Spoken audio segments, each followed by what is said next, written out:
Hi, Jazz. We are back with the Me versus Me series because clearly nobody just wants to see you by yourself.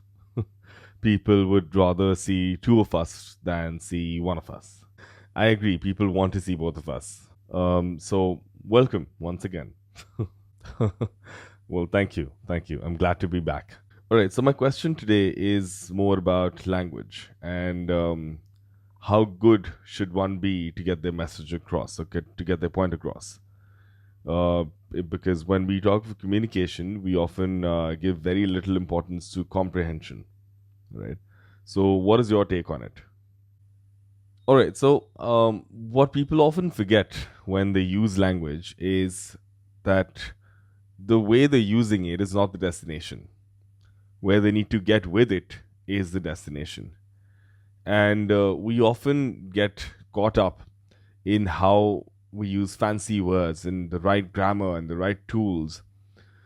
And we forget that if what we are saying has been understood by the other person, then everything else takes a back seat and the message has reached the receiver in the right way.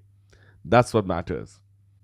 Communication, language, expression, it's purely just a road to get across to the other person. Uh-huh. What people also often forget is if what I've said the other person's able to comprehend, then my reason and my purpose of communicating something to the other person has been achieved. The motive is complete, right? The mission is successful, if I was to say so. I don't need to always be so stressed about what grammar am I using, what words am I using, what vocabulary am I using. Yeah, that's right. That's absolutely right. Yeah, I agree.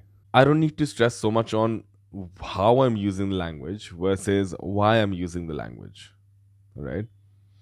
And I'll give you an example. Think about an infant, right? An infant can't really speak or communicate with the same words and sentences that we do as adults. Yet, the baby is still able to somehow communicate that either it's hungry or it needs to be cleaned or it wants to sleep. So there's just a few things. And you also learn it like that, right? So at the end of the day, if you get the message across, you're not going to complain to the baby, oh, you're not crying the right way. And the last time you did not use this expression. So I'm sorry, but I would not do what you want me to do. You won't do that, right? I hope not.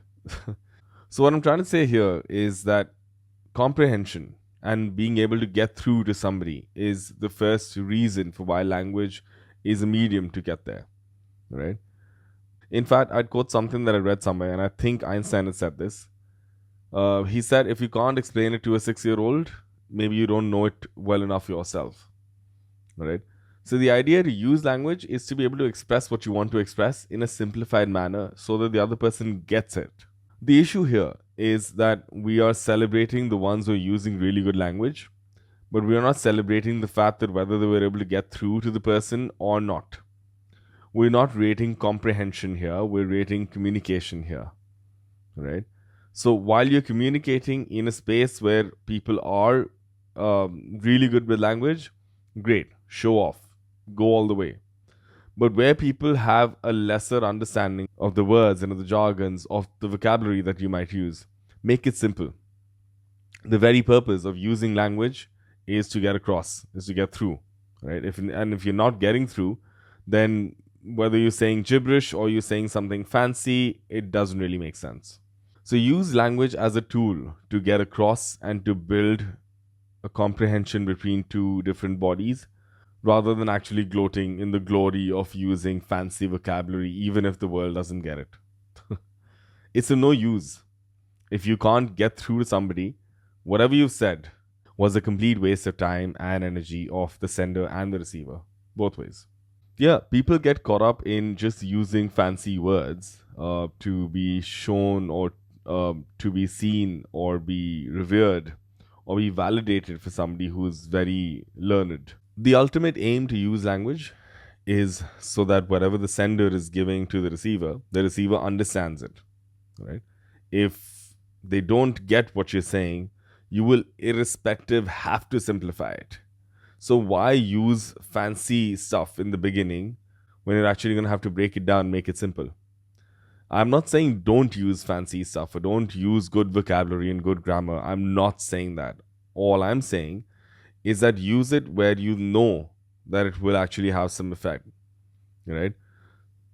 This is an appeal to the whole world. Stop glorifying grammar, vocabulary, language if people are just using it to impress the others instead of actually getting through to the others, right? Absolutely, I agree. So it's a huge debate.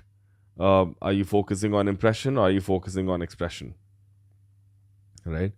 So if you're expressing and if you're being able to get through, that's when you're truly using language in the right way. Yeah, I think this is one talk where we both are on the same page. I think so. Yeah. Well, thank you, Jazz. Thank you for today. And thank you for putting your perspective in front of us. And let's hope that the audience also agrees. Some of them would, some of them won't. But then again, that's not really a fight. We're just understanding perspectives of different people. Well, thank you. I'm glad to be here. And with that said, my language to you would be, as I usually say this, think about it.